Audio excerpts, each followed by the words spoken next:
Ольга Валерьевна, здравствуйте. О текущей эпидемиологической ситуации в нашей республике. Добрый день, уважаемые жители Республики Саха-Якутия. Текущая санитарно-эпидемиологическая ситуация в нашей республике по новой коронавирусной инфекции остается стабильно напряженной и находится под контролем органов государственной власти и органов местного самоуправления республики. За текущие сутки выявлено и зарегистрировано по данным Управления Роспотребнадзора 216 новых случаев. При этом на город Якутск приходится 119 случаев.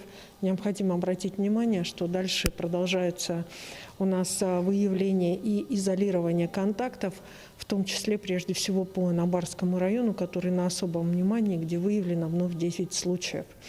Также у нас сегодня под особым вниманием находится Вилюйский улус-район, в котором зарегистрировано 8 новых случаев. И необходимо обратить внимание по Вилюйскому и Анабарскому улусу.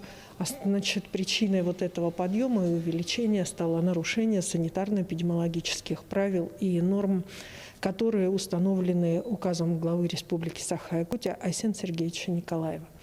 Говоря сегодня о ситуации, вообще сложившейся, характеризуя санитарно-эпидемиологическую ситуацию, необходимо обратить внимание на то, что у нас сегодня ковидом начинают заболевать и те, кого мы берегли в течение 8-9 месяцев. Мы всегда говорили о том, что нужно беречь старшее поколение. Но немножечко наступил период тогда, когда мы начали немного где-то осуществлять те или иные послабления, в том числе и в своих жизненных ситуациях. И сама по себе картина больных, находящихся в наших больницах, говорит о том, что продолжаются свадьбы, продолжаются юбилеи с большим количеством, продолжаем проводить мероприятия. Поэтому я хочу еще раз обратить внимание, прежде всего, как самих граждан, и прошу воздержаться от участия все-таки в мероприятиях с большим количеством гостей, с большим количеством людей.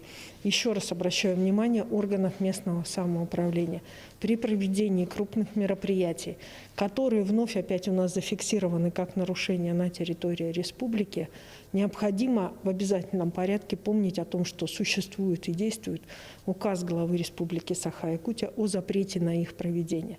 При их проведении, при необходимости, при торжественных открытиях должны быть соблюдены все санитарно-эпидемиологические нормы, но они не должны быть сами мероприятия не должны носить массовый характер.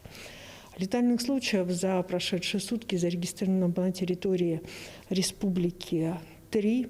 Это именно случаи, которые связаны с смертностью, именно основным диагнозом, который является коронавирусная инфекция. За сутки проведено 6140 исследований на коронавирус. И сегодня, как я и говорила, мы приходим к отметке 700 исследований в целом с марта месяца и отметку 700 тысяч исследований на территории Российской Федерации, на территории Республики Саха-Якутия мы преодолели. С понедельника в наши медицинские организации возвращаются те студенты, которые находились на соответствующих учебных процедурах высших учебных заведений. И с понедельника 5 и 6 курсы возвращаются, а 4 курсы у нас медицинского института СВФУ появляются вновь, и более 100 врачей-ординаторов, и в том числе 150 студентов медколледжа начинают работать в наших больницах по помощи в организации медицинской помощи, не только ковида, но и по плановой помощи. Так как непосредственно нам в любом случае необходимо, жизнь продолжается дальше, и в том числе и плановую помощь нам необходимо оказывать. Ну а впереди у нас с вами выходные. Конечно же, хочется пожелать вам провести их в кругу семьи, чтобы семьи ваши были здоровыми. Спасибо большое.